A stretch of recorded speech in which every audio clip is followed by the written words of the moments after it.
बिस्मिल्लाहिर्रहमानिर्रहीम। अस्सलाम वालेकुम मेरे मोहतरम नाज़रीन कराम, आप देख रहे हैं वॉइस से आलम चैनल। मेरे मोहतरम नाज़रीन कराम, इस वीडियो को मुकम्मल तरीके से समझने के लिए इसे आखिर तक ज़रूर सुनें और हमारे चैनल को लाइक और सब्सक्राइब करना बिल्कुल न भूलें और पास में दिए गए बेल आइकॉन बटन को भी दबा दें ताकि आने वाले वीडियो की नोटिफिकेशन आप लोगों तक बआसानी पहुंचती रहे। मेरे मोहतरम नाजरीन और मेरे प्यारे दोस्तों, आप लोगों ने कोहे काफ का नाम तो कहीं न कहीं पर जरूर सुना होगा। अगर नहीं भी सुना है तो आज इसके बारे में जानकर आपके होश उड़ने वाले हैं। दोस्तों, एक ऐसी जगह, एक ऐसा इलाका जो जिनों, परियों, भूतों और न जाने इस तरह के कौन कौन सी रहस्यमय चीजों के लिए जाना जाता है। एक ऐसा इलाका की जिसके बारे में कहा जाता है कि वहां पर हमेशा अंधेरा रहता है, क्योंकि वहां पर सूरज, चांद और इस तरह की किसी भी चीजों की रोशनी पहुंचती ही नहीं है। एक ऐसा इलाका की जिसके बारे में माना जाता है कि जहां पर कोई इंसान आज तक पहुंच ही नहीं सका है।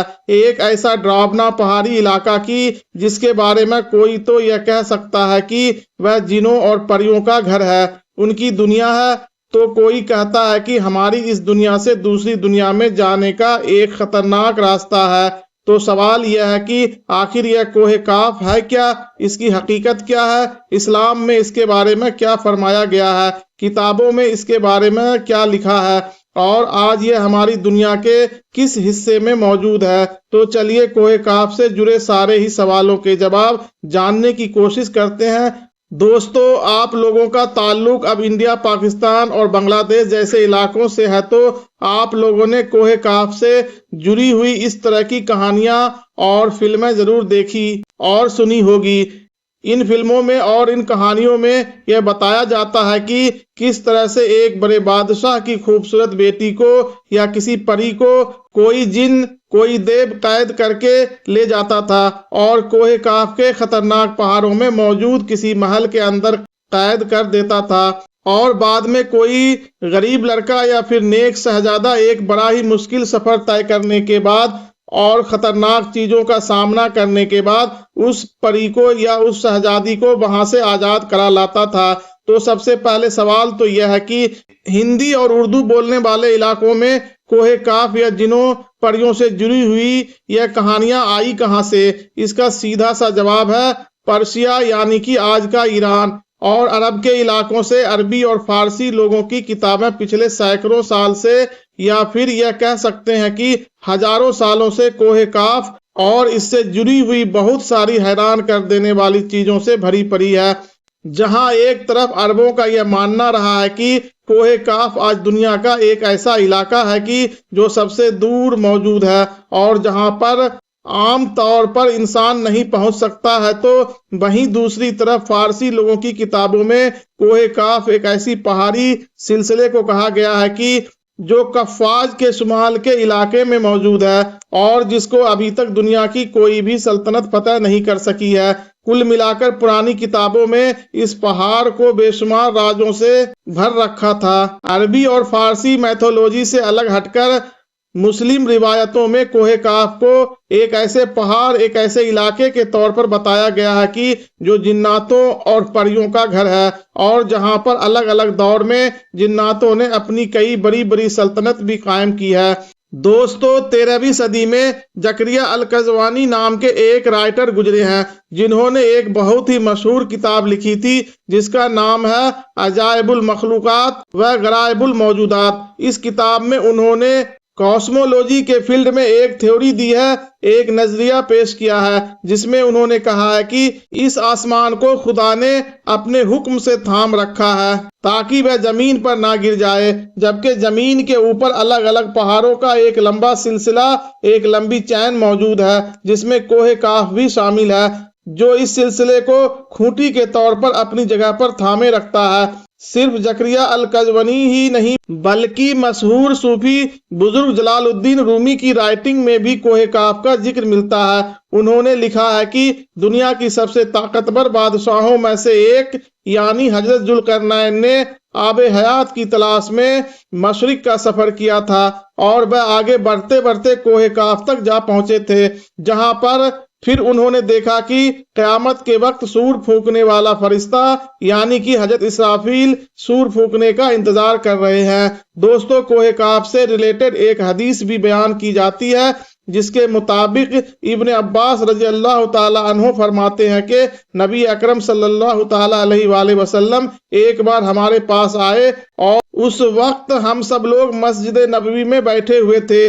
पैगंबर इस्लाम सल्लल्लाहु ताला अलैहि वसल्लम ने इरशाद फरमाया कि क्या कर रहे हो? तो हमने जवाब दिया कि हम सूरज के मुताबिक गौर कर रहे हैं, मतलब यह सूरज कैसे निकलता है और फिर कैसे बाद में डूब जाता है। इस पर नबी अलैहिस्सलाम ने कहा कि हाँ, तुमने अच्छा किया, मखलूक में गौर किया करो लेकिन खालिक में नहीं। क्यों? अल्लाह जिसके लिए जो चाहता है वह पैदा करता है। तुम इस बात पर तवज्जो करो कि कोहे काफ से आगे 7 समुंदर है और हर समुंदर की लंबाई लगभग 500 साल तक सफर करने के बराबर है। फिर उनके आगे 7 जमीनें भी हैं जिनका नूर उनके बासी के लिए चमकता है। इस कोहे काफ से आगे 70,000 मखलूक हैं जो हवा में उड़ती हैं, जिनको परिंदों की शक्ल में पैदा किया गया है और इस मखलूक और इसके बच्चे पैदा होते ही उड़ने लगते हैं। यह अपनी तस्बीह की अदायगी में जर्रा बराबर भी देरी नहीं करते।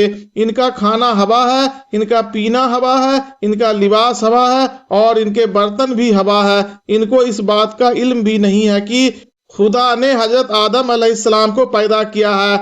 यह इबलीस को भी नहीं जानते और न ही इबलीस की औलाद को जानते हैं। खुदा ने कोहे काफ को दुनिया के गिर्द पैदा किया है और ये तमाम दुनिया इस पहाड़ के बीच में ऐसे है कि मानो एक उंगली में अंगूठी।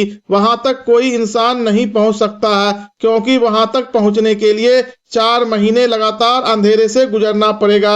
यह वह पहाड़ है कि जहां पर कोई सूरज नहीं, कोई चांद नहीं, बल्कि यहाँ के लोग सूरज और चांद के बारे में जानते ही नहीं है। उनको नहीं पता कि खुदा ने सूरज और चांद को बनाया है। इसके पास जो भी रोशनी पहुंचती है वह दरअसल कोहे काफ की होती है। यहाँ पर रहने वाले ये लोग जड़ी बूटियां खाते हैं और इनके बदन पर लिबास नहीं होता। इस पर सहाबा इकराम ने नबी अलैहिस्सलाम से पूछा, क्या यह लोग फरिश्ते हैं? इस पर जवाब दिया कि वह फरिश्ते नहीं, लेकिन उनकी फर्मा बरदार खुदा के साथ फरिश्तों जैसी ही है। दोस्तों, इसके अलावा आप लोगों को बहुत सारी अलग अलग किताबों में और स्पेशली जो सूफीज़म है उनकी किताबों में इस कोहे काफ से रिलेटेड बहुत सारी अलग अलग तरह की रिवायात और चीजें मिलेंगी। मगर अब सवाल यही है कि आखिर इतनी अजीब व गरीब जगह क्या वाकई हमारी इस दुनिया में है, और अगर है तो कहां पर मौजूद है? तो दोस्तों, सबसे पहले तो हम आप लोगों को ये बताते हैं कि कोहे काफ से रिलेटेड कोई भी रिवायात आप लोगों को मुसलमानों की जो हदीस की बड़ी किताबें हैं, मतलब जो सबसे ज्यादा ऑथेंटिक मानी जाती है, उनमें कहीं पर भी नहीं मिलेगी। और जो रिवायात जो हदीस हमने आपको अभी सुनाई और जो काफी मशहूर भी है, वह दरअसल तारीख तबरी है, जो 9वीं और 10वीं सदी के एक मशहूर स्कॉलर और हिस्टोरियन अल तबरी अल-तब है। यह मुस्लिम हिस्ट्री में बहुत बड़े स्कॉलर माने जाते हैं, जिन्होंने तफसीर लिखी और इसके अलावा बहुत सारे अलग अलग फील्ड में बड़ी बड़ी किताबें लिखी हैं। लेकिन जहां तक मामला खास तौर से इतिहास का है यानी हिस्ट्री का है, तो इस मामले में इनके ऊपर यह इल्जाम भी लगाया जाता है कि इन्होंने अपनी किताब में हिस्ट्री के साथ साथ जो अरबी या पर्शियन मैथोलॉजी थी उनको भी शामिल किया है, और कोहे काफ से जुड़ी हुई चीजें भी शायद मैथोलॉजी का ही एक हिस्सा थी, जो इन्होंने अपनी तारीख की किताब में शामिल की। और इसके बाद वह इस किताब के जरिए से ही पूरी मुस्लिम दुनिया में पॉपुलर होती चली गई। अलग अलग दौर में जो बहुत सारे मुस्लिम स्कॉलर्स ने कोहे काफ से रिलेटेड चीजें लिखी, या आज भी जो कुछ हम सुनते हैं, वह ज्यादातर चीजें इन्हीं की किताब तारीख तबरीह निकली हुई है। आसान भाषा में कहें तो आप ये समझिए कि अरब वर्ल्ड में और साथ ही साथ पर्शियन वर्ल्ड में भी कोहे काफ से रिलेटेड ये सारी मैथोलॉजी, ये सारे किस्से कहानियां नस्ल दर नस्ल नबी अलैहिस्सलाम की इस दुनिया में आने और फिर नबूवत का दावा करने से बहुत पहले से चली आ रही थी। फिर हुआ यह कि जब बड़ी तेजी के साथ पूरे ही अरब वर्ल्ड में और साथ ही साथ पर्शियन यानी आज के ईरान में इस्लाम फैला तो मुसलमान हो जाने के बाद भी इन इलाकों के लोगों में कोहे काफ से रिलेटेड यह सारी कहानियां या तो बिल्कुल वैसे ही या फिर थोड़े बहुत बदलाव के साथ मौजूद रही। और फिर बाद में जब इस्लाम हिंदुस्तान के इलाके में भी फैला तो कोहे काफ से रिलेटेड यह सारी इंफॉर्मेशन भी पर्शिया और अरब के लोगों के जरिए से हमारे इलाके में भी आई। अब जहां तक मामला उस हदीस का है कि जिसको हम डिस्कस कर चुके हैं और इसमें नबी सल्लल्लाहु ताला अलैहि वसल्लम ने कोहे काफ से रिलेटेड बहुत सारी चीजें बताई थी। तो जैसा कि हमने आपको बताया कि यह तारीख तबरी है और यह जो अल तबरी बहुत सारे फील्ड में तो माहिर थे लेकिन मुहद्दिस के तौर पर मशहूर नहीं है। और जो इस्लाम के मशहूर और बड़े मुहद्दिस गुजरे हैं जिनकी किताबों को सबसे ऊपर रखा जाता है उनमें तो इस तरह की कोई काफ से रिलेटेड कोई रिवायत मौजूद ही नहीं है।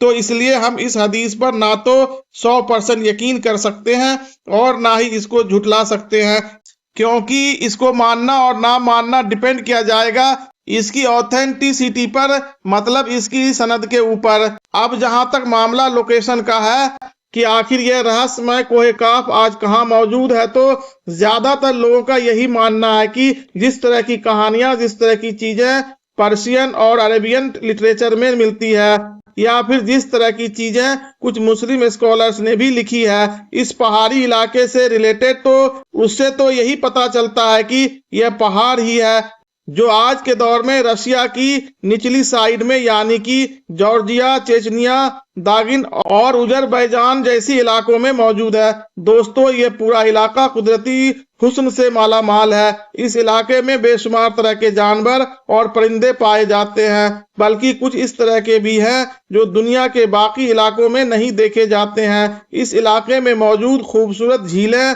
और छोटे छोटे चश्मे को देखकर ऐसा महसूस होता है कि मानो जन्नत जमीन पर उतर आई है। इंग्लिश में इस लंबे पहाड़ के सिलसिले को कॉकेकस के नाम से जाना जाता है, तो जाहिर है नाम भी काफी मिलता जुलता है। यह वही लंबा पहाड़ है कि जो यूरोप और एशिया को एक दूसरे से अलग करता है। सैटेलाइट से जब भी इस पहाड़ को देखा जाता है तो ऊपर से ऐसा महसूस होता है कि मानो बर्फ की कोई पट्टी हो, जबकि कुछ स्कॉलर्स का यह भी मानना है कि कोहे काफ दरअसल अंटार्कटिका के उन वीरान और बर्फीले इलाके में मौजूद है कि जो हमेशा बादलों और घने अंधेरों से ढका रहता है।